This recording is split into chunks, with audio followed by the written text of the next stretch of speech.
All right, ladies and gentlemen, welcome back to the True Life Podcast. I have Steve Connolly on today. He's the social media manager for the Church of Omnism. We're going to get into what that is, how he got to be here, and we're going to learn a little bit about the world of spirituality from a different point of view today. So, Steve, without any further ado, my friend, maybe you could take a moment to introduce yourself before we start talking about what it is that you're representing, my brother. All right, perfect. Thank you so much, George. Yeah, my name is Steve Connolly. I'm newly with the Church of Omnism. It's kind of been an interesting ride. Born and raised here in Georgia, and kind of been on the psychedelic movement and the molecular freedom fight for about 20 years now. Just kind of finished a very epic tailwind with my personal arts and some of the more political side of the fighting for the molecular freedoms. And thankfully, I'm blessed to still be here on the free side of everything to kind of share these stories. And thankfully, I kind of bumped into the Church of Omnism at the right time, and we found the right message together. And now we're kind of working together to push out these sacramental rights for everybody in a collective bargaining sense, and just kind of keep appreciating the gifts of spirituality in the world today. Yeah, that's really well said. I don't really believe in coincidences, and I think that the trials and tribulations that happen to us along the way are meant to teach us different lessons. And I'm sure that you and some of your colleagues and the majority of people listening to this have found that some of the most difficult situations in their life have been some of the biggest learning experiences. You have a background in AI, and you seems that you have embraced at some point in your life this idea of the mainstream in the corporate world. But like most of us today, it seems that particular type of lifestyle is lacking in spirituality. Is that lack of spirituality something that brought you to the church where you're at today, or the idea of the church?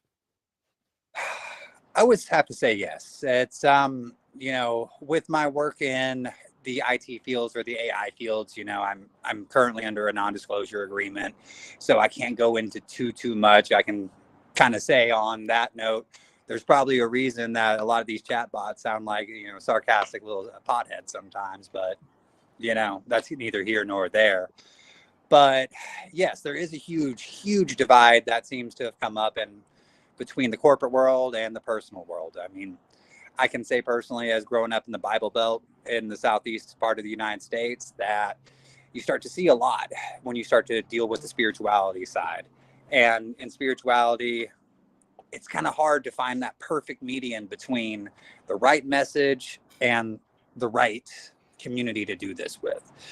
In the last couple of years of my life, I've almost done the tour to religions. I've talked with a lot of the Christian denominations. I've spoke with some people in Judaism. I've spoke with some people that are Jehovah's Witnesses. I've spoke with Taoists, Buddhists, and we all seem to be on the same level of we want something better for everybody. We can all go and we can push our faith individually. We can all try to raise money individually, and we can all go into that, I hate to use the word, peeing match of sorts to see who's better. But every faith and everybody I've spoken to has kind of gotten to this new realization recently. It's most of the people and most of the faiths I've talked to have all been pointing out the same things, that we're all kind of seeing a big drastic change coming, and a lot of that is coming through on the psychedelic movement. And I don't think anybody in my church or any church wants to be the next Timothy Leary. I don't think we're here to tune in and drop out. It's more about the connections that we can make. So it's been an interesting little bit. And, personally, I never thought my opinion would start to matter on the psychedelic front. I never intended to have that happen, but go through my own self-regimenting with certain entheogens, and, you find yourself in interesting places. That is really well said. And I when I think about the different denominations, for me, and I think that this is one thing that kind of drew me to your message and the church's message, is this idea of creativity and discovery. And when I think about the artwork in all the denominations, like I think about the artist, but one in particular comes to mind. And it's that picture that's so famous, everybody knows, on top of the Sistine Channel, where God is reaching down and he's giving the spark of life to Adam, and their fingers are kind of touching like that. And if you if you squint your eyes, you can almost see a spark right there. And if you pull back, you can kind of see God's in this brain-like structure. But it's this idea of artwork. It's this idea of creativity that might very well be the spark of, and I'm also reminded of the beautiful words of William Blake, who talks about the divine imagination. And it just seems something that's so developed in some of the literature that you and the people that you're representing talk about, is this divine spark of creativity.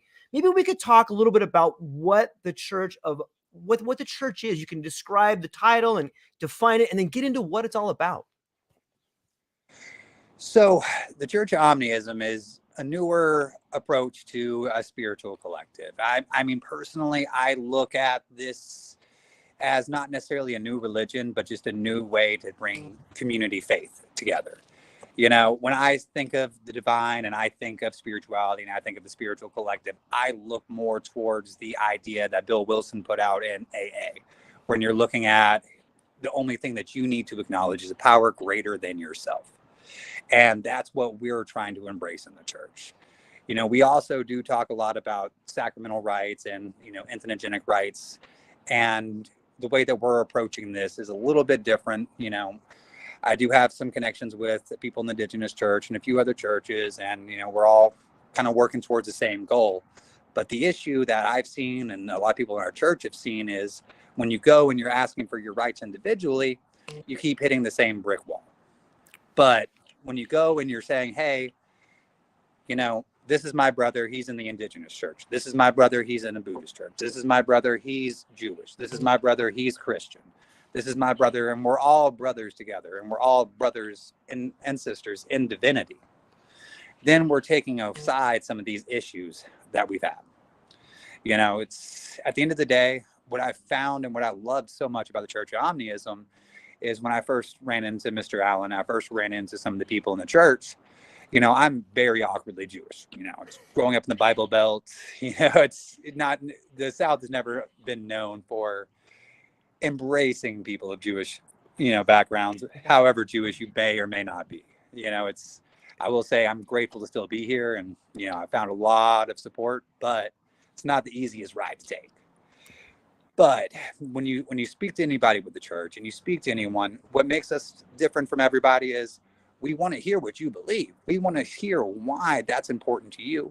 And we want to understand, because, your journey and your mission and your truth is going to be different than my journey, my mission and my truth.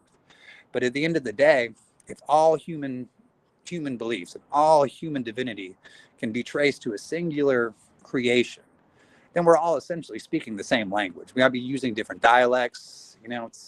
Think about the story of the Tower of Babel. At one point, everybody was speaking the same language. Everybody was going towards the same goal. And the bigger the tower got, the more dialects, the more languages we got. And, now in today's day and age, with everything being so connected, we got Web 3.0 coming out. We have BMI, we have BCI, we have the transhuman movement that's probably right around the corner. We have so many ways to connect with each other. Why should we keep building these walls of separation based on religion and spirituality? Because I've found so many things promising and so many things inspirational in almost every faith I've ever studied. And personally, I've gone through the gauntlet in my entire life since I was a child. I don't want to get into too much of that, because that take up months and months and months. But, I aged out of the foster care system. I had some very interesting people who helped raise me through my life. And I've seen everything from homemade Wiccan approaches to some of the most heinous things you've ever seen done under certain evangelical faiths. I've seen people get saved under false pretenses. I've seen priests bribe foster kids who were deaf to pretend like they heard, just to raise donations. And that's the kind of things that made me sick. But I've also seen some beautiful, beautiful things where people just stepped out of their way to help their fellow man. And that's kind of where we at the Church of Omnism are trying to come in. We don't want to see anyone convert. We don't want to see anyone change their beliefs. We want to open up a room and a space for everyone to come together and learn. Because there's so many great messages with every single faith that You know, it's like if you go to an ice cream shop, would you not like to have a little bit of every topping on your sundae? Or do you just want to stick with a plain vanilla? That's awesome. I would probably go with quite a few different toppings on there. You know, it sounds to me like it sounds to me like I love the idea of getting to see different dimensions and different sides of what is possible. When I say the word church to you, how do you define the word church? So, in my mind, there's two definitions of church. There's the communal aspect. You know, it's best example I can think of that is if you ever listen to Charlemagne's Brilliant Idiots, he has his church talk that he does on every episode where he's just talking about community news. And in that sense, I look at church as the brotherhood of people who were listening and the brotherhood of people who were there. So the collective of the community. And then you also have your standard approach to church, which is a building, a steeple, you know, with your priest in there with a solid mission on there. So when I first kind of fell into Omnism, I was trying to find a good way to define that. But there's the easiest approach I have found is, you know, in Japan and certain Asian countries, there are a lot of people who hold two faiths. You know, they have their standard faith and then they have their communal faith. So with Omnism, I see it more as a new approach to spiritual community. Just because, you know, we live in such a huge world today, like just in the part of Atlanta I live in, you know, just on my street, there's so many different faiths that are there. You know, so many different faiths are represented.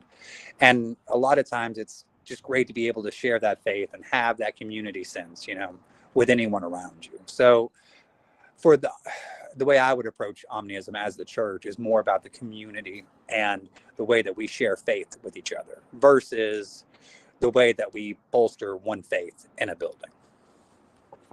That's a good answer. It harkens back to this idea of a community gathering where people can get together and solve problems and talk about things. And it seems to me that there's almost a recipe for destruction in churches. And that recipe is like one part, lots of money, one part power. And it seems that when churches grow to a certain size, like these influences just coalesce and it corrupts the very foundation of what the church was built on. Like, what is the church's strategy for making sure that those things don't happen? You know, honestly, we try to stay open and transparent as possible. You know, you can go online, you can find our EIN, you can look us all up. We're not hiding anything. You know, we've just recently started asking for donations. We're not really going out there. If you look at anything we put up, we're not preaching a prosperity gospel. You know, I hate the prosperity gospel crap. And that's just been something that's bothered me to the core of my being. It's, you know, I'm an ex-used car salesman. I'm probably one of the better salesmen you'll run into. And if I wanted to, I could go and I could get on GPP or I get on public television. I could really start hitting people for the donations. I could Billy Graham it out, have AC in my doghouse and have a private jet. But that defeats the whole point. I mean, and I'm not trying to bash on any particular pastor or priest at any point, but spirituality and community healing and community engagement should never be about the money. And if you look at any of us in the Church of Omnism, we're not rich. We don't have private jets. We don't have AC in our doghouses. And we are honestly just more some of the most curious people you'll ever meet. We have a great sense of humor. I mean, get on our website. We're making jokes about Kool-Aid because obviously we look like a cult. We're not. You know? Yeah, I mean, and I've had some interesting people approach since, you know, I started with the church. You know, I had a company that wanted to talk about wafers and all that, but we're not looking to sell out. Right. Personally, I haven't made a single dollar from this. You know, there's not anyone within our church who's making a killing on this. You know, the founder of our church, he lives on a very modest budget. I live on a very modest budget. I mean, we all do. But we've all been in this spiritual fight, in this spiritual educational mission for a long, long time. And, you know, I really do appreciate some of the opportunities I've gotten, some of the conversations I've just gotten to have. Because, I mean, in the last little bit, I've gotten to talk to people who were very, very passionate about their Islamic faith. And we can all find the common ground between my awkwardly Jewish self and, you know, some of the people I've spoken to. We find common ground in Abraham. You know, I start speaking to people who are Buddhist and we can find common, you know, commonalities just in the moments of serenity we find in meditation. So if you speak to anybody who's a member of this church or who works with this church, you'll see we don't want to tell you what to believe. We don't want to tell you what you're believing is wrong. I mean, honestly, I would love to learn anything I can from somebody who's willing to take the time to sit down with me. And that's what this is about. It's a learning experience for the community. And just, we happen to have came around at this time of the psychedelic renaissance, and these entheogens do bring a lot of spiritual opening and spiritual connections together. So it just seems like the right time and the right place for not necessarily a new religion, but a new approach to spirituality. Yeah, I really like the way you said that. A new approach to spirituality is something that I think is desperately needed, and it's been something that's been maybe either hijacked or taken away from people, and people are urgently finding a need to reconvene in that space. And it seems that psychedelics do bring about this need for connection. And if you look at the way mushrooms grow, for instance, like they're always connecting new parts together before they have a new fruit coming out. And it does seem, would you say that psychedelics are something that, what's the church's attitude towards psychedelics? So officially, we recognize the benefit of the sacrament, and as there's a lot of other churches that are pushing for their sacramental rights. I mean, we're doing everything we can legally, and we're doing that as privately as possible. So personally, I can say with psychedelics, I see barriers get torn down. I see the ego get torn down, and I see when people are on psychedelics and people are using these entheogens and they're using these sacraments, I see the bare soul and the essence of humanity in that. And there's something beautiful about being able to say, hey, look at this world that's constructed around us. Look at all these bougie illusions that we put up. Look at all the crap that we've done to, bolster our own identity. And let's take, a molecule, let's take a sacrament, let's take these entheogens, and let's tear this all down to where we are just in the bare essence of our humanity. And let's share that moment, because there's something that you can find in those moments of what would be perceived weakness and perceived, just perceived weaknesses. There's so much strength in that. When you can go and you can take these entheogens and you can say, hey, I feel comfortable enough to tear down everything and make myself bare to share everything, is when I say you see true divinity. I like that. It's perceived weakness sounds a lot like vulnerability to me. And it seems to me that the only way we move forward through our individual lives or through a community or through a state or a country or a spiritual endeavor is to become vulnerable. And, regardless of which faith people practice, it seems to me that the Ariadne thread that runs through them is this idea that there can be no salvation without sacrifice. And that, to me, that means that we must be willing to sacrifice some of our ideas that may not be healthy for us. And maybe they're healthy for us, but not other people. And that's the sacrifices that I kind of see when I was reading through some of the church literature. Like, you guys are calling for a lot of celebrating creativity. And I think that that is something that people can come together and do. And I think that there is sacrifice in creation. And I'm wondering, what do you think the relationship is between sacrifice, salvation, and creativity? I know that's kind of a big question, and you can take it however you want to, but I think that there's some things in there that would help amplify some of your ideas.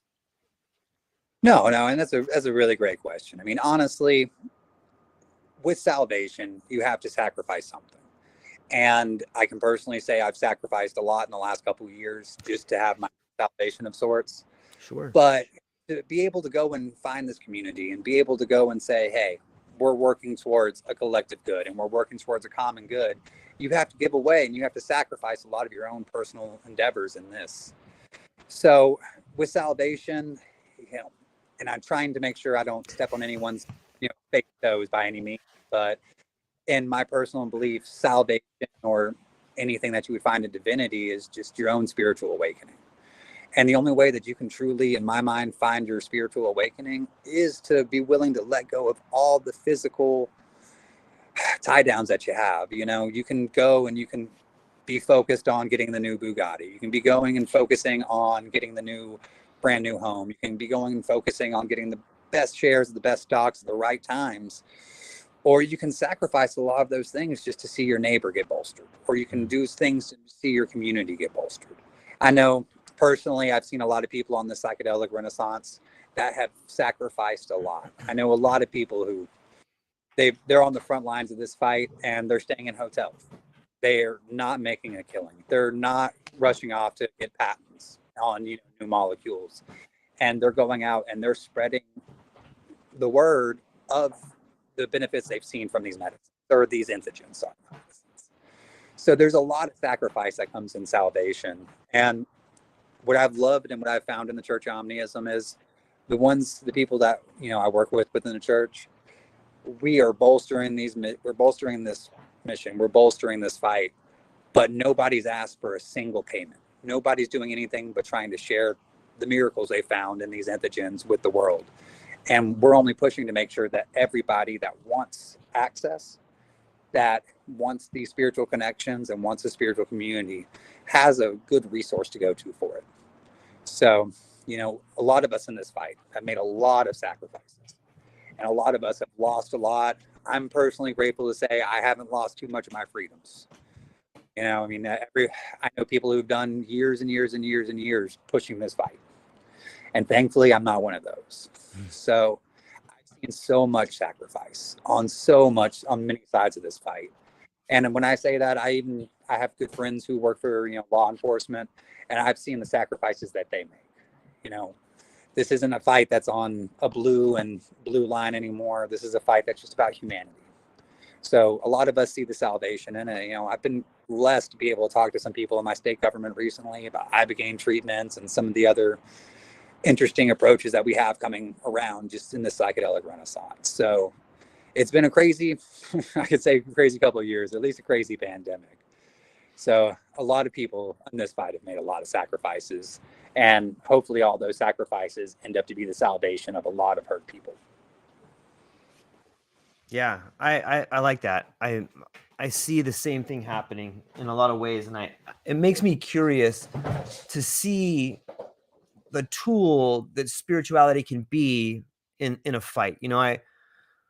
A lot of times you'll hear people say, let truth be your sword and faith be your shield. And when I think about the ways in which spirituality can be those things, what do you think that maybe some of the people seeking lots of profit in the world of psychedelics are going to try and manipulate spirituality? You know what I mean by that? Like maybe some people that are trying to create as much profits as possible are going to try to subvert spirituality the same way that powerful people in big religions have tried to subvert spirituality.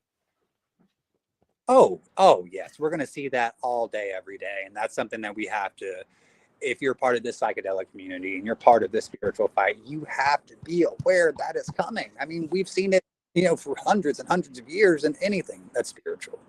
And yes, that's going to be the issue that I've personally seen it myself, just in the online community of psychedelics. And I've talked to a few companies where, they want me to kind of be like, hey, buddy, take a look at this product and this product. And,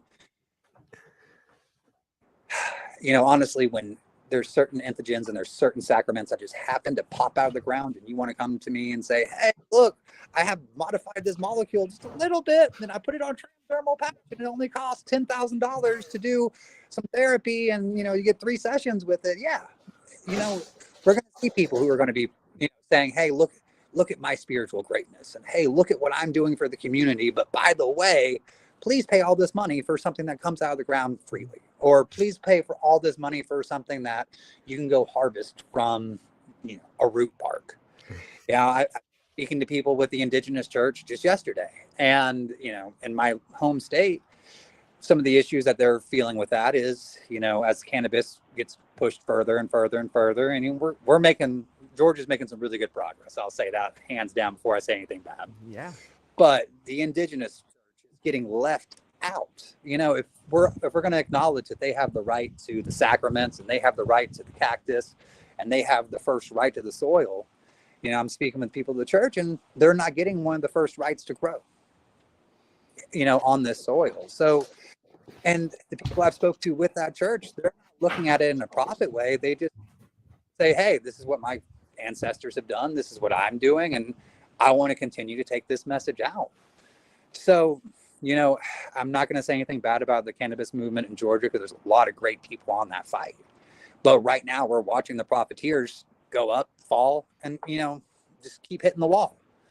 And that's what I will say about the community around psychedelics and cannabis and a lot of these entheogens and a lot of the psychedelic renaissance is the ones who were going to be here next year, that ones that were here last year, are not the ones that are fucking running off and trying to get the patents on the molecules. They're the ones who are trying to say, hey, if you're going to go this route and this is something you're interested in, I want to help you do this the right way. So that is when I start seeing the people in the community, the ones who are saying, hey, if you need assistance, I am here for you. Those are the ones I try to gravitate to, because the ones who are offering assistance before they're asking for money seem to be the ones that have their priorities aligned correctly. Yeah, I think so too. It's interesting to see the way that this is unfolding, and sometimes I see this whole psychedelic renaissance or this reemergence as like a psychedelic trip itself. Like the first wave is like this come up, and we kind of saw like this wave hit and then it subsided. Now we're seeing the second wave kind of hit, we're a few waves away from peaking, but if I put on, it kind of seems like that. And when I look at my, when I try to reimagine what my trips are like, and I apply that to what's happening in the psychedelic movement now, I think like this next wave is going to be one of healing. And then the next higher peak is going to be one of optimization. And I'm hopeful that people that listen to this or that are working their way in psychedelic retreats or are finding a life in psychedelics is that they begin to turn towards optimization as a way to pay for the healing phase of it. Because I think the people that can pay for optimization, your pro athletes, your people that are high energy, high achievers that are looking to find ways to solve problems in the world, I think that these people are at a level where they can pay extra money to have the neural feedback combined with, a stepped up psychedelic arraignment of like ayahuasca one day, psilocybin one day, and then integrate all that. I think that's something people could pay for. And then that same particular institute could use that money to go and use ibogaine to help get people off the streets. And I really see it connecting together in a way that the same way like the hyphae grows together. Like I'm like, oh, it's all coming together. I get it. And I love the fact that you said the people that are offering help first seem to be the people that have their thoughts together. I think that's the pathway forward. I'm curious to get your thoughts on that. What do you think about that? I think that you're 100% right on that one. It's, if you look, ask me 10 years ago, I would never have guessed that we'd be in a position where we could be open about lysergamide use and, even talking about ibogaine. Or I would be in a position to be sitting down with heads of state departments going, hey, we do have this opportunity here.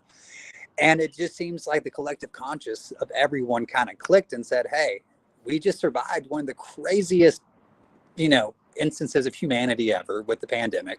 We're all kind of still sitting here. We're all grateful to still be alive. And we're all ready to see something good happen. And, I can personally say from my personal experiences that between some of the issues I have from mRNA vaccines, overprescriptions and everything like that, I'm living proof that these molecules do bring people back to life. If you would have seen me a year ago, 200 pounds heavier, could barely speak, I had to reteach myself to walk, self-regimenting with a certain entheogen, 4 months, I'm back to better than I was before. So, and I've gotten to talk to a lot of people, and, one of the big things that's coming up right now is the homeless issue and is the fentanyl issue. And just recently I kind of did a little research, down in South Florida to kind of see where everything was on that. And people who are afflicted with the fentanyl addictions and afflicted with the homelessness, they are all seeking a better connection in healing. And I'm not necessarily a qualified medical expert on that. I'm more of just the hippie kid who does the priestly thing. But a lot of people find real healing and real connection in a lot of these molecules. So I think after everybody survived everything that we did, we all kind of were worried about flus and everything like that. And we're all kind of seeing these tangible, real results with a lot of these entheogens. And we're starting to see a lot of the problems coming up. I mean, it's just one of those domino effects where we're like, oh, wow, maybe the problem the whole time was truly the answer. Are you trying to say that we're running from the very thing that would free us, Steve? Is that what's going on over here? Just a little bit, but I wouldn't say we're running from it, because I mean, personally, there's some things I can't necessarily talk about just yet, just because it's been a crazy little year. But for the fact that me and you were talking and I'm sitting here and you can see there's not a prison cell behind me, I'm outside, you know, I'm not on any government bondage by any means, I can personally say we've made some really great progress recently. And, you know, it's kind of hard to deny that there's a lot of good benefits of these molecules. It's just, you know, right now you have to get past all the people trying to profiteer on it, you know, because it's like you were bringing up. If profits come first in this, we'll never see any movement on it, you know. And at the end of the day, we also have to worry about responsible use and also safe supply, because, you know, personally, I don't suggest anybody just go willy-nilly into any psychedelic experience on their own without the proper support network and without the proper testing, without a lot of things. You know, I'm a psychonaut. I've been going at this for 20 years, you know, one way or the other. It's, you know, helped me overcome a lot of traumas, but not everybody's going to have the same experience I had. And, you know, I wouldn't wish a lot of the negative experiences I've had in this area on a lot of people. I'd love to share the positive benefits I've had, but there's also been a lot of downsides that have come from the legalities. So, you know, we have to find that mix between profitability and, you know, community growth. And that's kind of, I think, where the next few years are going to lie. There's been some new devices and, you know, brain computer interface. There's some new technologies. There's some new software coming out I've taken a look at that just seem great, where you can have a very small investment and do the proper monitoring of, you know, yourself through these psychedelic experiences. And we have to find that balance, because, you know, with artificial intelligence, with some of the newer, you know, breakthroughs we're having with medicine, even law, there's ways to do this yourself safely with the right community. And they're coming out and they're coming to market.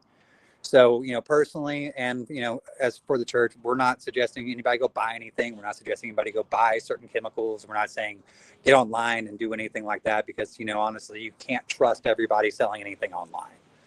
But if you sit back and you pay attention and you see who is pushing for the community betterment, and you see, and you give it the time, you'll see the right way to go in these areas. Yeah, that's really well said. It's about responsible use and healing and the relationship they have towards each other.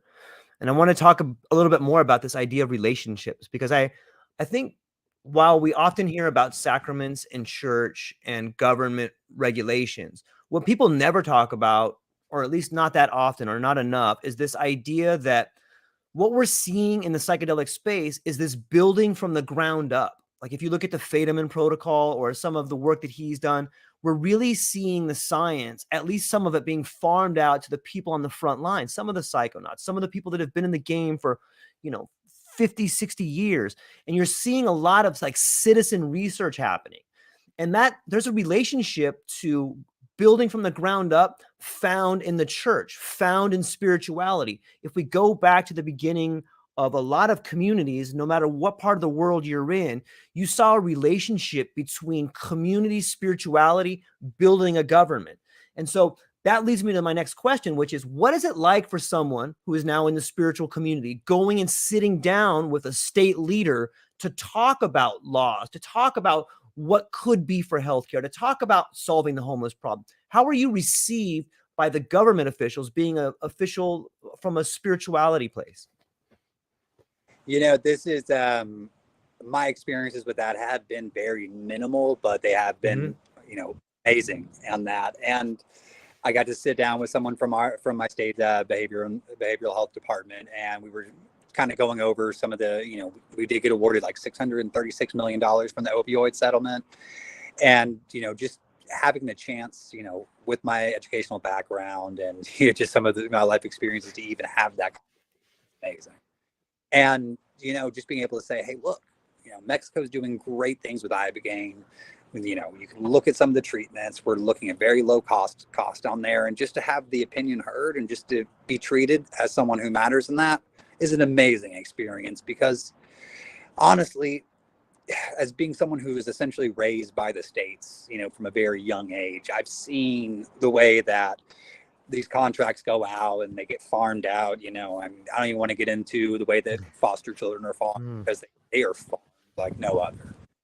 And I think that if we had not just had the pandemic, if we had not just seen all the fraud that we've seen, because if you start looking at the states that are still trying to claim pandemic dollars and their fraud that's just being found everywhere.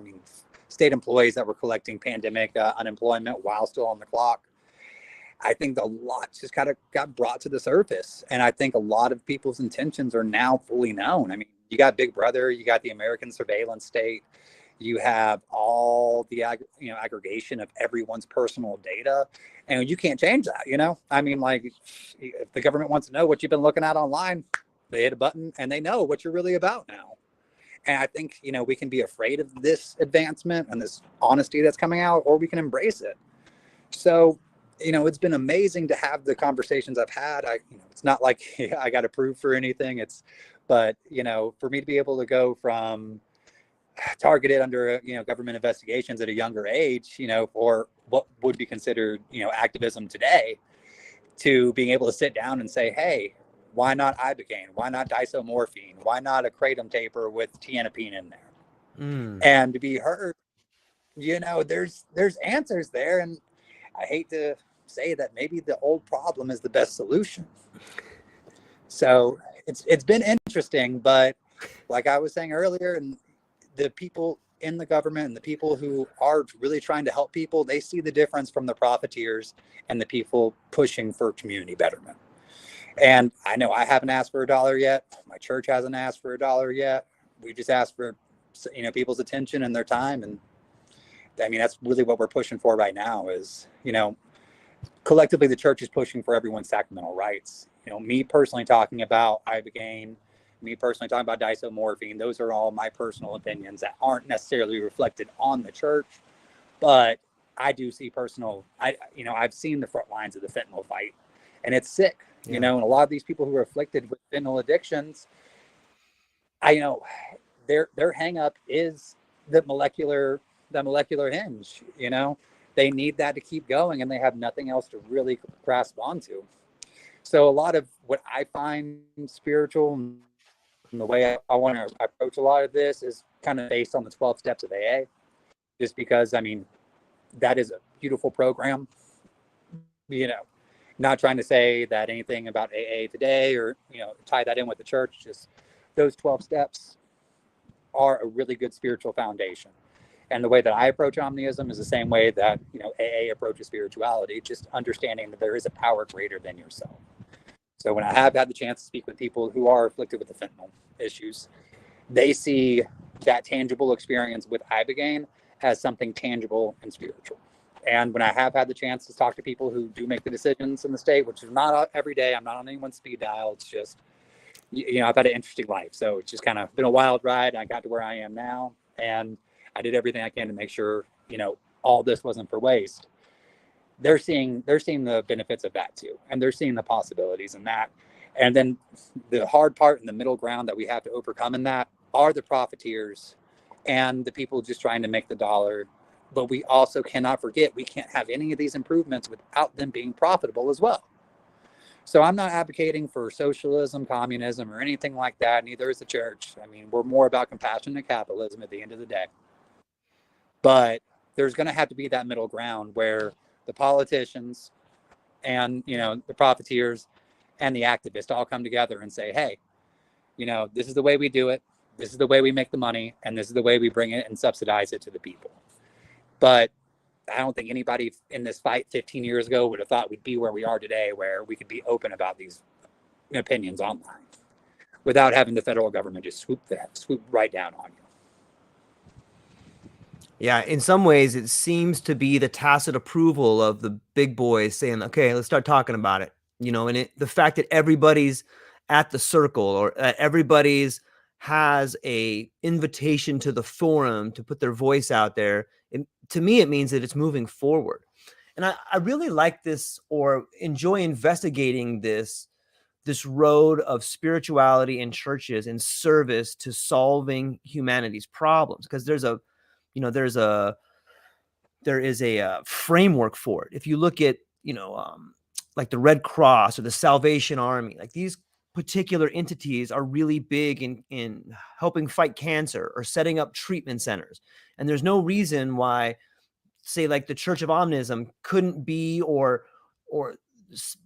there's no reason why, like, the Church of Omnism couldn't be something that set up ibogaine centers, or they could be something that worked towards the benefit of healing the problems of the past that people are suffering from. And I do think that there is a lot of commercial potential, and there is a lot of evidence going forward that says we could fundamentally change the amount healthcare costs by adding to the solution ibogaine, or psychedelics or entheogens into the mix. And if you look at some of the stuff coming out with your story, or if you look at the article that was recently in Spanner, which I think is Cody Sparks' online magazine, is you know this idea that 5-MeO-DMT is actually beginning to show a lot of promise for people with neurodegenerative diseases. Like, these things are happening, and they're happening on the ground floor. It's back to this idea of citizen science.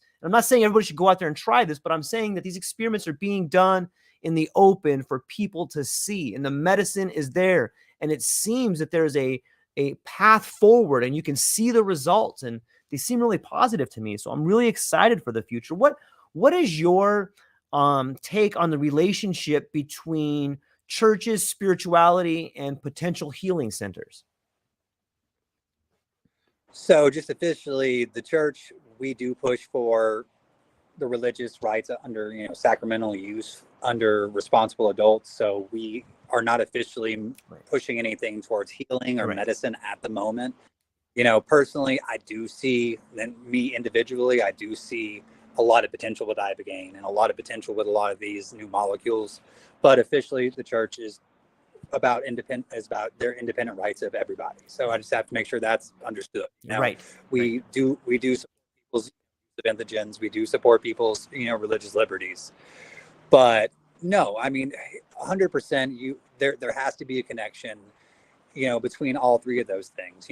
Between the community aspect, between the healing aspect, and between the spiritual aspect. Because with the church under a 501c3 structure, or a 501c4 structure, with complete transparency, you're going to be more apt to see these benefits come up quicker, and you're going to be more apt to see less of the profiteering, and you're going to be more apt to see just good human intention under a nonprofit. And and I'm not saying there's anything wrong with modern medicine. I'm not saying there's anything wrong with the big pharma movement, because honestly, they have the dollars to make this happen, So I'm not saying there's anything wrong with turning a profit. But if you start looking at, potentially having community centers for spiritual awareness or spiritual connection or whatever verbiage that works for the situation, you're going to need a nonprofit structure. You're going to need something that's completely transparent. And that's why I fell in love with Omnism, and I took this role with Omnism, because the last thing I would ever want to be part of is a very exclusive movement. If I had to put on a collar and say, oh, you have to abide by this 100%, read this particular book, and if you want my services or you want anything to do with us, or kick rocks, get on, I couldn't be a part of that. And that's where, when I saw Omnism and I ran into the founder of the church, and we had a really long talk, and we wanted to make sure this wasn't about pushing a particular deity, and this wasn't about, hey, whose Kool-Aid is better. And I mean, personally, since I took this role, I've had all kinds of companies reaching out, and I'm not personally selling out. The church is not personally selling out, but you need this non-pressure. You need something that's transparent if you really want to push a movement to the masses. like you said, I mean, honestly, like the pro athletes, the people who are making the bigger dollars, the people who can afford to really push the optimization, Right. thank them, seriously, Yeah. thank them hard. Because not everybody wants to push it like I did. I came over some brain damage, by sourcing an entheogen online and not realizing I was under that much scrutiny. So being able to speak clearly again was enough for everyone to be like, maybe we need to take a minute and listen. But nobody needs to do that, because honestly, you don't ever want to take those kind of laws to tax. I personally say wait and do it the right way. And the church says, we're just pushing for the abdication of more rights, under all that. So, there is something there. And I did see that with the structure of Omnism. And I did see that with the respect of Omnism, because there's just something beautiful about being able to embrace anyone of any faith and say, hey, let's figure out what we have in common first. And then let me learn about our differences, and let me learn about how we can grow together. And doing that under a nonprofit, doing that under complete transparency is going to be the things that take this movement to the next level. Yeah, that's beautiful. It's something that I think is there's something beautiful in values that are contagious when those values are something that make everybody better. And on some level, I see this wave of psychedelic spirituality as a sort of light that shows the pathway back from scientific materialism. And I think we need that a little bit. I think we lost our way. And I think that there's so many good people out there that are on the front lines, that are in the back and the rear with the gear, that are trying to fight and make this world better. And I just see it under this umbrella of the psychedelic umbrella, that people are really coming together and finding ways to make the world better. And a lot of it isn't artwork. When I was looking through the church's site, it seemed that there was a really big push to celebrate artists and different kinds of art. Can you talk about that a little bit? So, I mean, with art, one of the beautiful things about art and what I saw in it, what I've talked to everybody with the church is, when someone does art and when someone does something to express themselves, no matter how different the art looks, we're all trying to express the inner feelings that we have, and it's something that's very human and something that's very spiritual, is the expression of something internal. So you start looking at the expression of spirituality, the internal feelings that people have of community. I see a parallel in the shared experience with psychedelics and entheogens as well, because that's something tangible that we can say, hey, we both felt. If you and I sat down and we did a journey together, we both come out of the journey and say, oh wow, whatever entheogen it happened to have been, we shared something there. So in this experience that we're having now, we're talking, we're expressing ideas, but if we sit down and we create something tangible like art, then we can come back and revisit it. And that's something that's beautiful in the art. It's like you were talking about the Sistine Chapel, where you almost see that spark. There's something forever there. And that moment and that feeling that you were trying to express with the art, it might be very, very fresh right when you do it, but it's always still there. And that expression still stays there. So, art is, in my mind, and a lot of people in the church's mind, is just the way that you let your soul escape, and you capture that brief moment, and you capture that essence of your soul. And especially when you have art that can transcend time and transcend messages and transcend languages, there's something very spiritual about that. And the spiritual doesn't have to be religious, even if it's a Sistine Chapel, even if it's a rolling tray. There's something about the human experience that captured in art. Man, that's really well said. And it seems to be something that you said the word shared experience, and I think that is something that's been lacking in all of our lives for quite some time. We stopped getting away. We started getting away from having shared experiences. It used to be, when you read the classics of old, that you would see rites of passage, rituals, and ceremonies. And in the world that we have gone through up until the point of COVID, those have almost been erased. It's you see remnants of bar mitzvahs, you see remnants of quinceañeras, and you see remnants of community gatherings. But for the most part, those have almost been stripped from the world that we live in. And it seems to me that this is what people are longing for. And this idea of artwork is that bridge to shared experience is something that stands the test of time, like you said, whether it's a picture, whether it's a rolling tray, maybe it's a song that people sing, and there's a reminder there. Once you've created a song, once you've created an image, now you have a symbolic reference to time shared that can be passed on. And I think that that's something beautiful about when I was reading through your church literature, is that this idea of celebrating the artist, this idea of celebrating the spark of creativity from men and women, the fire and minds of men and women throughout the world. It's something that we all share, and we may not be able to put into words, but we can experience together. And I think it's a beautiful part of spirituality. And that's one thing that kind of drew me to want to speak to you and the people that you're working with, is because it's a beautiful thing. And is there like a particular artwork that you yourself are attracted to?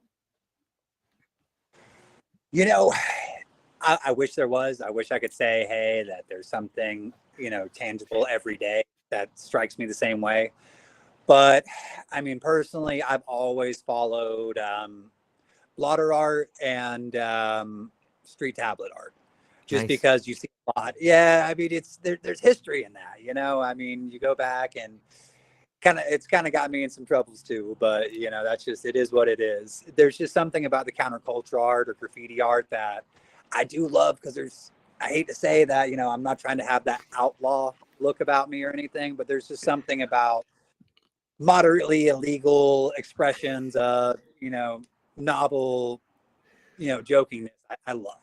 And, so I'm always looking at graffiti art. I'm always kind of checking out the new blotter arts. I keep my eyes on the lab test of the newer prints. And there's just something, especially having a background in that side of it that's long past statute of limitations, way covers that. But there's something very merry prankster about it, and I've always kind of fallen in love with it. So there's not, I mean, one of the artists, or the collective artists I follow right now, when they do come out, is Banksy, because Banksy is hilarious, especially after they drop the art through the shredder at Sotheby's. But it's art's kind of war sometimes. So the art I do follow happens to slightly be criminal sometimes, but usually has the best intentions behind it. Yeah, that's well said. I mean, I think that art imitates life, and when you start to see the rebellion in artwork, what's in the minds of men and women around the world. And sometimes it's the only way you can thoroughly describe what's happening. And that's another thing too that I like about the people in the Church of Omnism is this, I see a glimmer of the trickster deities in there, whether it's Coyote or Heyoka. It's this, there's this trickster in there or the crow, like I love that part of it. And it's, for me, growing up, it was always Briar Rabbit. Briar Rabbit, for those who don't know, was like this kind of like a smart ass rabbit that was just always up to, he was a good rabbit, but he was always kind of messing up a little bit and talking a little bit of smack. And so he was always messing with the wolf, or Big Brother. And one day, Big Brother, the wolf, catches him, and he's like, oh, you could do whatever. The Briar Rabbit says, you could do whatever you want. You can kill me. You can eat me. Just don't throw me in the briar patch, because I hate it there. That's the worst torture you could do. Please don't do that. And so, of course, the wolf, Big Brother, is like, that's exactly what I'm going to do. I'm going to throw you in the briar patch. So he takes the rabbit and he throws him in the briar patch, and he's standing there laughing like, I did the worst thing to you. And Briar Rabbit just pops up and goes, oh yeah, by the way, I was born here. See ya. So for me, this idea of the trickster is something that is born into all of our cultures. And I think it's been tried to be wiped away, because the troublemaker, the trickster, is something that authority has disdain for. But inside, I think, all spirituality, there is the trickster. And I embrace the trickster, and I'm happy to see that he's live and well in the Church of Omnism. And I do think that street art is something that is to be celebrated. A lot of times in the world of artwork, we see closed doors. We see some of the best artists. Even the artists that we celebrate today weren't allowed in the salon back in the day when they were at their height. And so, this idea of artwork being something that is shut out to the people on the bottom is something that has always inspired the people on the bottom to create even better artwork. So I love the way in which it rolls together. And I love that we're exploring these ideas of spirituality. It's not something that's often seen. And I'm hopeful that people listening to this are getting to see a side of the church that may not be common in the church they grew up with. I think that's a beautiful part of expressing what can be in the church's vision and stuff. What about what is it like? Let's say that someone goes to the Church of Omnism. What do you do there on a Monday? What about a Tuesday? Is there things that people do on different days, or is it set up like that? So right now, I mean, mostly what we have going on is our web collective. So we do have some events going on. I mean, a lot of what we're doing right now is prepping for later on. We're starting a role-playing tradition. I actually have some good connections here locally with people who love their tabletop games, who are involved with law enforcement. I see a way to do community involvement, just because as cannabis gets legalized, as we're pushing some of these ideas, and I'm personally pushing some of these ideas outside of the church, you know, for certain molecules, we're going to have community involvement, because you can't go in and say, let me disrupt the fentanyl trade and not involve the people selling fentanyl, you know, without getting shot. There's some money. You know, I mean, there's nothing in the works yet, but there's a lot that goes on with community involvement. So where you're going to find right now, if you get in with the church, you're going to find a lot of online forums. You're going to find a lot of online support. But what I would like to say to anybody who's interested in the Church of Omnism is, you don't have to leave whatever church you're affiliated with now. There's not some leap of faith that you have to take. You don't have to do blood brother stuff with anybody. There's nothing you have to do besides be a caring person and respect the other people in the church without coming in trying to convert anybody, you know, and have an open mind, and just no sex cult crap. We're not trying to do that. That's going to be what kills this kind of a movement. You know, we saw the failures with tune in and drop out, and we're trying to make sure that doesn't happen again today. You know, you have to have a very clinical approach, and you have to have a very ethical approach in talking about any of these ideas. So again, you know, the church is not telling anybody to go take any drug or take any antigen. We're not telling you to take your faith and throw it out the window and say, oh, and disavow anything you currently believe. We just, if you want to be a part of the Church of Omnism, you want to join this community, feel free to reach out. Feel free to be open. Come to us with any questions, and understand there's not a deity we're pushing. There's not a doctrine we're pushing. And if you happen to do voodoo, or you happen to be anything from a Satanist to a Sethian to a Jew, we want you there too. Just because sometimes having the faith community is great, and having the stories you can share, you know, communally is great. But sometimes it's a beautiful experience to be able to sit down with someone of a different faith and find commonality in an experience. So, you know, this is a newer idea. This is a newer approach to something older. But the closest thing I've seen to this before was in the structures of the 12 steps of AA. And that's just an acknowledgement of a power greater than yourself, and understanding the community comes before yourself. Yeah, I think the founder of AA had done some groundbreaking work with LSD. Have you heard about that? Yeah. So if you go to the big book and you go to Bill's story, in all the current prints, it says he did a belladonna experience. But if you go and you find one of the original stories of the big book, he actually took LSD in the hospital to treat his alcoholism. So in the early days of AA, he was a very big proponent of taking LSD once a month to fight off the urges of alcoholism.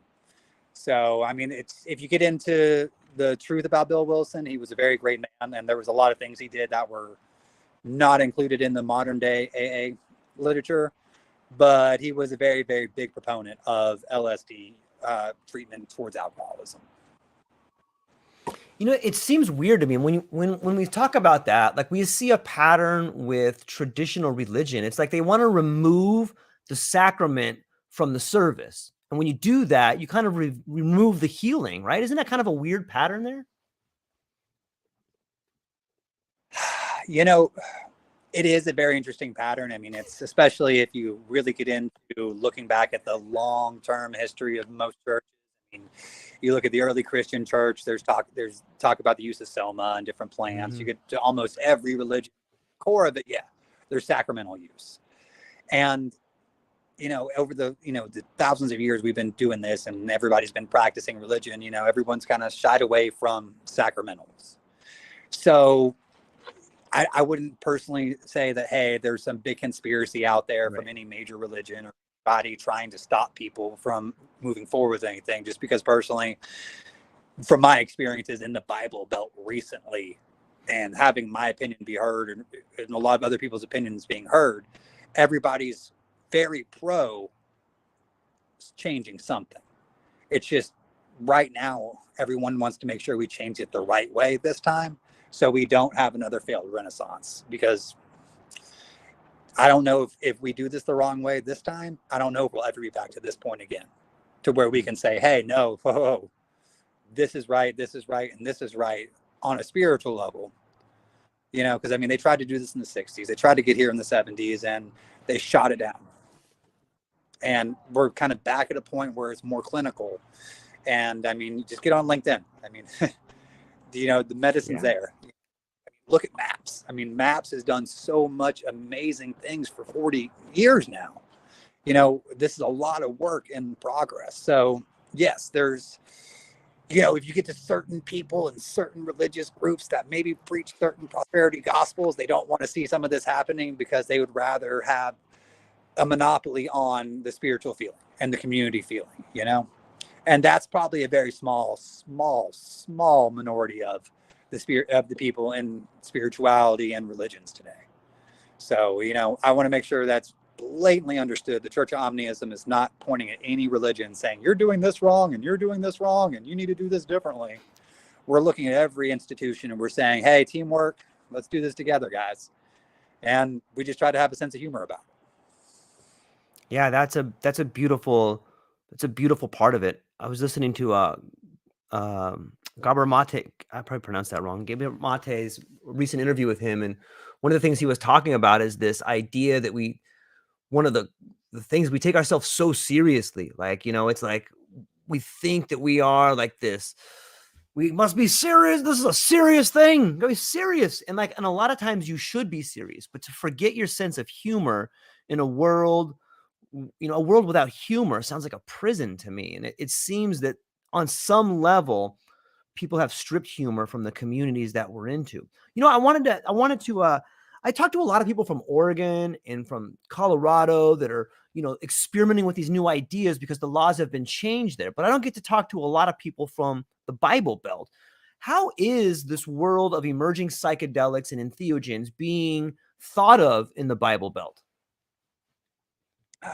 So what I can say personally without stepping on over too many lines on this is publicly, we're not California, publicly, we're not Colorado, and publicly, we're not Oregon. You know, if you're in this state and you're seeking something like that, there are means to these entheogens that aren't necessarily illegal, that aren't necessarily highly promoted.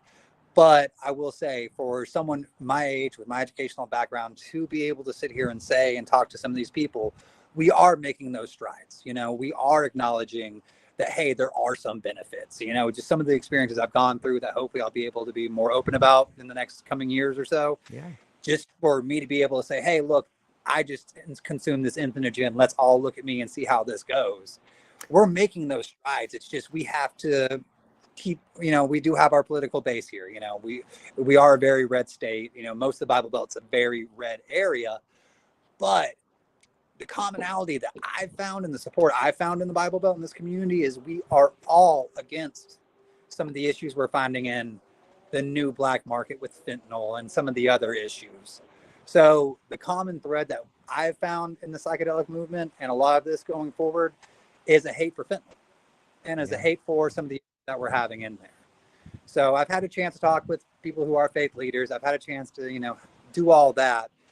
So it is a little bit new for the Bible Belt, but we are coming together. We are being in a community about it. And, you know, my door hasn't been kicked in yet. So, I mean, there is hope there. Yeah, it's interesting to think about. That makes me think about the different stigmatization of drugs. You know, when you think about like a junkie or somebody, like you think about someone who's on heroin or fentanyl or some sort of, you know, crossbred amphetamine with a disassociative or something like that. You know, I'm wondering, you know, when we look at the world of stigmatization and the world of drug use, do you think like obviously you said the perceptions are changing about the ideas of certain psychedelics, but what do you think are the stigmatizations that we could get away from that would make it a little bit better? Or do you think that there's a strategy to get away from stigmatizing mental health and drugs? Honestly, it's going to take everybody being able to be completely honest about their personal drug use and, their motivations behind it. Just because, right now, especially in the Bible Belt, we do have a lack of primary care physicians. We do have a lack of psychiatrists available, and we do have a mental health crisis, and what a lot of people call mental health issues could be untreated ADHD, untreated depressions, untreated trauma. And, personally, I see the stigmatism coming from you're going to someone licensed to treat your issue, or you're going to someone trusted in the community to treat your issue.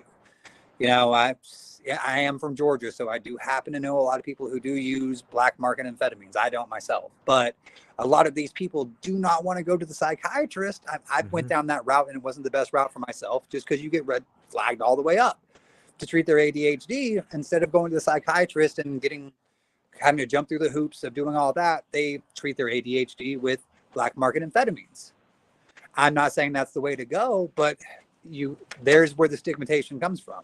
Yeah. You look at the guy who's mixing a couple crystals into his coffee in the morning, he's a drug addict. You find the college kid who's popping 100 milligrams of Adderall for the finals, they're a dedicated student. And where there's no ground in that, So I can see why the person who takes the black market, route, because they don't want to have their personal file flagged with all the prescriptions, goes that route. I'm not saying that's the route to go, because anything you do with a black market supply, you don't know exactly what you're getting. So never go that route if you don't have to. But, that's kind of where the stigmatization lies. I mean, I can personally tell you, I've taken a lot of kratom, and I still do take a lot of kratom to treat some of the sports injuries I've had, because honestly, with my background, if I go to a primary care physician and I'm like, dude, my knee's blown out and my shoulder's all messed up, and I might need something for my pain, they're going to look at me and give me some Advil. So, I've been leaning towards kratom, for my pain treatments. So it's a really tight rope to walk in, especially with the lack of medical professionals available, the lack of, mental health professionals available, and the way that we have a lot of these very common chemicals scheduled. You can go right to the store right now. You can get all the alcohol you want, which alcohol is not necessarily the best treatment for anything. But if you wanted to have something to pick up your energy to help treat your ADD, you got to go through all the red tape. So personally, it's the means to get the medicines or the chemical solutions you see that might work for you as where I see the stigmatization going. Because at the end of the day, you go to the doctor, back in the pill mill days, and they pump you full of Oxycontin, you're a patient. You go to someone on the street and you buy your Oxycontins, you're a junkie. So it's really about it, whether you have the prescription or not, for a lot of it. But then, like I said before, I'm not a medical expert on that one, but that's where I do see that line being drawn. Okay, so if we stay on that train of thought, the Adderall versus, the guy that gets a little bit of glass or something like that, and you have the Oxycontin from the doctor versus the stuff on the street. Doesn't it seem like there could also be that same divide with psychedelics? Like the guy with the money can go get a treatment. The guy on the ground, he has to go buy something illegal. Is that a possible outcome? Oh, 100%, because we do have the ketamine treatment available down here in the South, and I've looked at them, and I'm not saying there's anything wrong with the ketamine treatments. I just personally, for me, MDMA antagonists just aren't necessarily something I'm looking to explore. But the price point it blows my mind. It blows my mind, because we're looking at thousands and thousands of dollars for a few treatments when we go back to talking about my friend Swim and, what he was doing back in the day. It's that much money, that much capital put those same treatments. You're looking at a couple of ounces. So, it is about the profiteering, and it is about the sourcing on that one. And yeah, so we have to find that middle ground. And I was recently watching a really good podcast. I had Rick Doblin on there, from MAPS, and they're talking about the MDMA FDA trials coming out, and he had a really good point. We do have to make sure, as those things come out, that the proper avenues for therapy are there, but we also have to make sure it's affordable and we can get these benefits to people. So right now we are in an amazing point in society where, folks like us can sit here and go, well, these treatments are well expensive, but that means we're getting somewhere. I mean, the FDA said 24 months for psilocybin and MDA to go through their trials. 15, 16 years ago, I was doing full semester, presentations on the benefits of MDMA and trauma therapy, and getting laughed at in my class, like, oh, drug addict. Now we're really getting there. So, it's a beautiful day when, we can sit here and be honest about faith collectives and our sacramental rights collectively being bargained. And in another turn say, hey, let's talk about the escape of new medicine. And let's talk about what is actually cost effective and what is actually going to make a change. I wouldn't 15, 16, 17, 20 years ago, I had a bumper sticker on my truck that said drug laws create criminals. And I was wondering why I kept getting pulled over. And now we're sitting here and these opinions matter. And it's a beautiful day to be a part of. It's just, we have to make sure on the spiritual front, and the people who are doing this on the medical front, the people who are doing this on the legal front, that we're doing this the right way the first time, and we're not just jumping out willy-nilly, because that's what will screw up a movement and screw up the progress that we have right now. Nobody needs to see another tune-in dropout. Yeah, that's well said. And I think that there is some crossover between what you're doing at the church and accepting everybody in, and not only accepting everybody in, but inviting everybody in. And the same way you spoke about big pharma, the guy at home that's a practitioner, and all the different heads of state, whether they're state or local or government, and the guys that have been working on it for years. It seems to me that same message that you guys at the church are amplifying is the same message that we need to the community to solve all the problems there. Mm-hmm.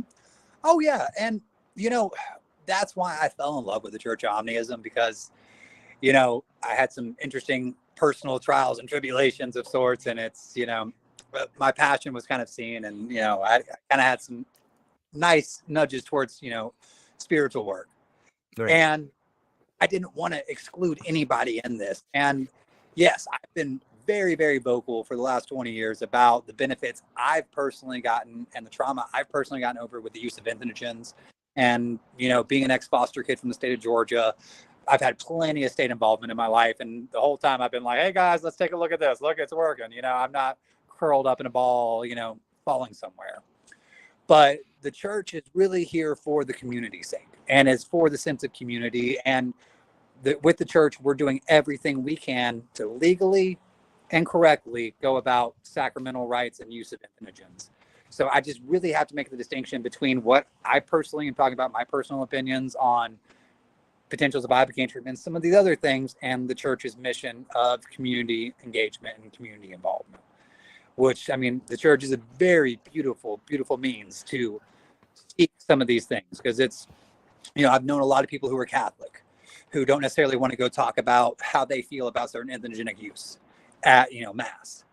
And, you can reach out to somebody here at the church, and we will love to have this conversation with you. And, being a priest with the church, I can, and we do respect privilege. So, we're not trying to start a new religion. We're not walking around putting collars on. I'm not going to hand out a donation basket and say, hey, cough it up. Now, if you like what we're having to say, we would love some support. Don't get me wrong. We could use all the support we can get. But we're not telling anyone to go do a certain sacrament or a certain entheogen. We're saying, hey, come to us and be part of a community and bring what you can bring to the table, and we'll bring what we can bring to the table, and we can do this the right way together. because it's together we get something done.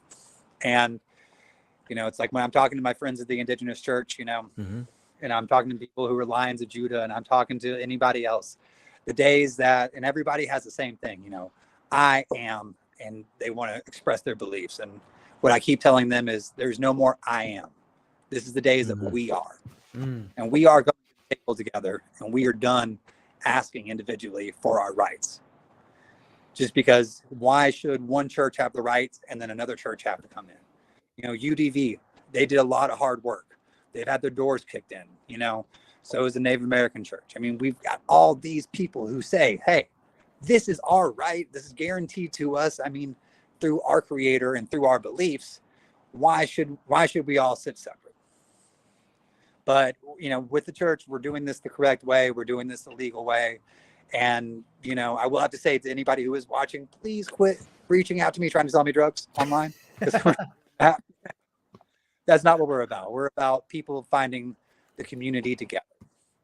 And if you do find divinity in entheogenic use, we'd love to hear about your experience. Yeah, it's such a good message. I love the idea of getting rid of I am for we are, because it, you know, if you look at the Buddhist tradition, the idea of I am is that which attaches you to anything. The moment you say I am something, you're attached to something. But when you talk about we, you know, it alleviates this idea that you're a single individual, this idea that, you know, you sometimes, I believe, my personal opinion is that you don't come into this world, you come out of it. And when you start beginning thinking like that, at least for me, it's been a way to see a transformation in my life that has allowed me to live a life that's fuller. It's allowed me to become a better version of myself. I want to talk just real briefly too about, are you doing okay on time? Am I keeping you too long? I know you probably have some things to do, but I had another question I wanted to throw your way. I got a little bit more. Okay. Thank you for that. So I think it's important to bring about this idea that some of the best people, whether it's in a corporation, a church, or being a mentor or in government, are people that have lived experience. And that's why if you look back at different apostles, whether it's Paul or, you know, if you read Siddhartha, then you can see that the people who have come to be good mentors are people that have lived a life that was full of trauma at some point in time. And as I'm talking to different people on my podcast, I recently spoke with a Renee Rosenman, who was a podcast called The Unlikely Face of Addiction. And she told her story about being in her 40s and having a schizophrenic son and how she found her way out of addiction. There's a great book by Shannon Duncan called Coming Full Circle. And in that book, he speaks about his trials and tribulations. It's a great book. Everybody should check it out. It's called Coming Full Circle. And then speaking to you today, I get to hear about, hey, you know, I used to have this bumper sticker on my car, right? I used to do these things. And you know, maybe the reason you're such a good advocate for doing the things you're doing is because you went down a road and were forced to find your own salvation. And now in that salvation, in those trials and tribulations, you were given the lived experience that other people can listen to and take gems from. So what is your opinion on this idea of people becoming unlikely heroes in their own journey and being able to preach to other people? You know, it's one of those I've kind of tackled with for a long, long time. And it's kind of thinking back, okay, if you look at Dante's Inferno, you look at the Divine Comedy, the overall message in that is, you know, the truly righteous have had to gone through hell themselves to be able to preach or speak on a mission like that. So you go through some of the things that anyone goes through. And I mean, honestly, most people on this spiritual front or on this entheogenic front, like you said, have had a lot of traumas. You know, I'm not trying to do what Child called it right here on the podcast today, but there is plenty. But you can't, I think it's very hard to go through those experiences, come out positive, and not find something spiritually grounding there. I remember right as I first became an adult and I was leaving the state's care, I did go and do some follow-up. And I would tell them, look, guys, yeah, it's very surprising I'm not curled up in a mental institution right now, but it's because of this entheogenic use and this hallucinogenic use. And I will say, you know, I do live in the Bible Belt, and, you know, Georgia's not necessarily known to be California or Colorado, but I'm still here and they're still listening. So, you know, we're at a really beautiful point in our society right now where, you know, some hippy dippy stuff like myself and some trauma laden stories do have the chance to push a very positive mission. And, you know, I'm grateful for the experiences I've had, because I would rather be here where I am today saying, hey, look at what helped me get here, and look at what I did overcome, and look at what we can do together, versus a profiteering standpoint where I'm sitting back going, oh, wow, there's a lot of promise in this new product. Let me get on board and let me get the right salesperson on there and let me push this right molecule. You know, it's a beautiful thing to say, hey, look, I come from a world of pain, but I do find something that brings healing. So it's essentially just finding something good, and something, even in the most horrible things, you have to continue to find something good. And a lot of people who've experienced a lot of trauma continue to do that.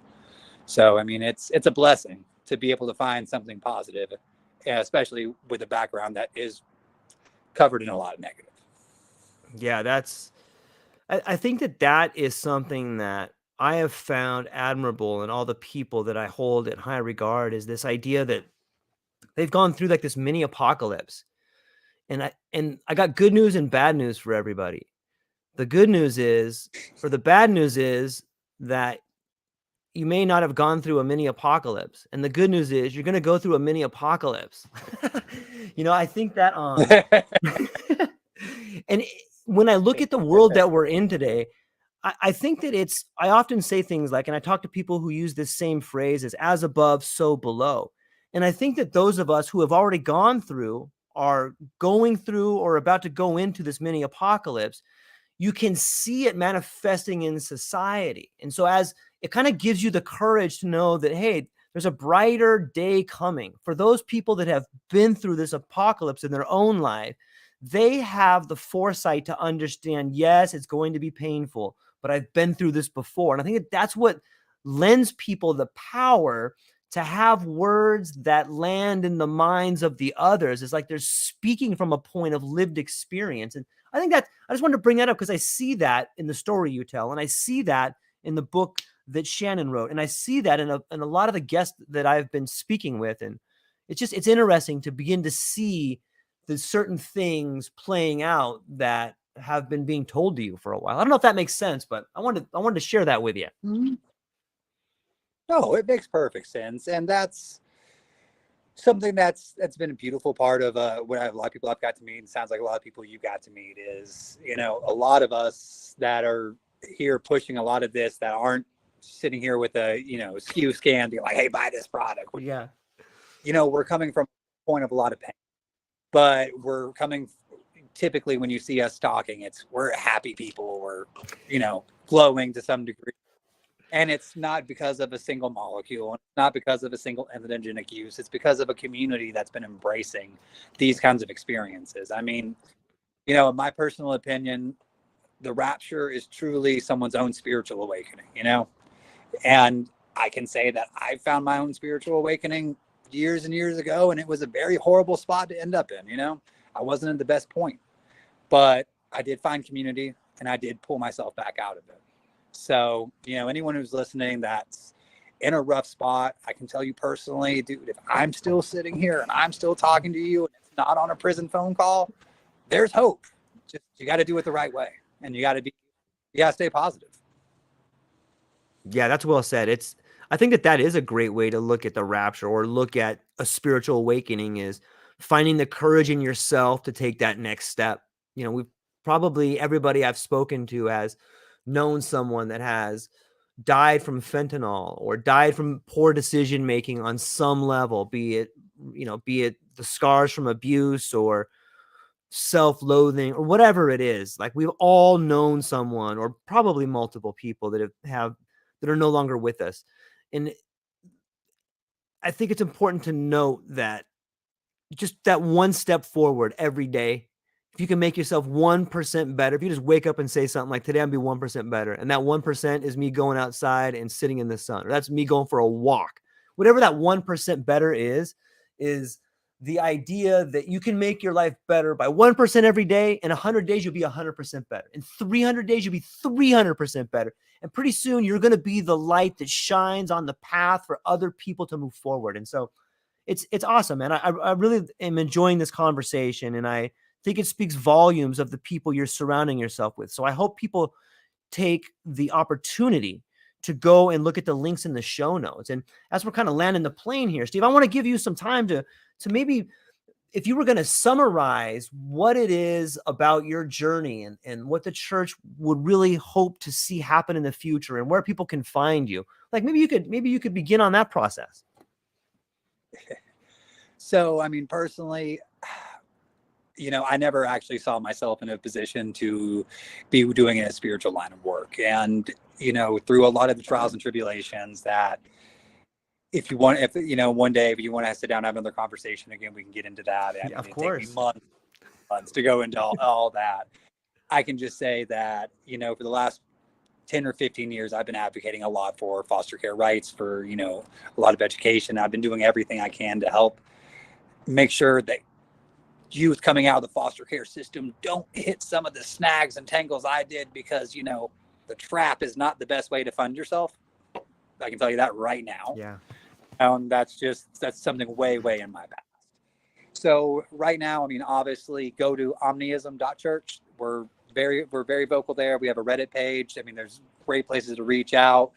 We're going through a lot of more of the base work that we need to get done to start moving a lot of these things. So in the next year or 2 years, you're going to see a lot more of us. So, as of right now, we're not trying to go out and make the biggest wakes publicly, because we're trying to get the right foundational work done first. So, I mean, if you're on LinkedIn, just look up Steve C. of the Church of Omnism. You'll see Inspector Gadget. That's me. And you can always reach out to me there. You can always reach out to me directly to the church's page.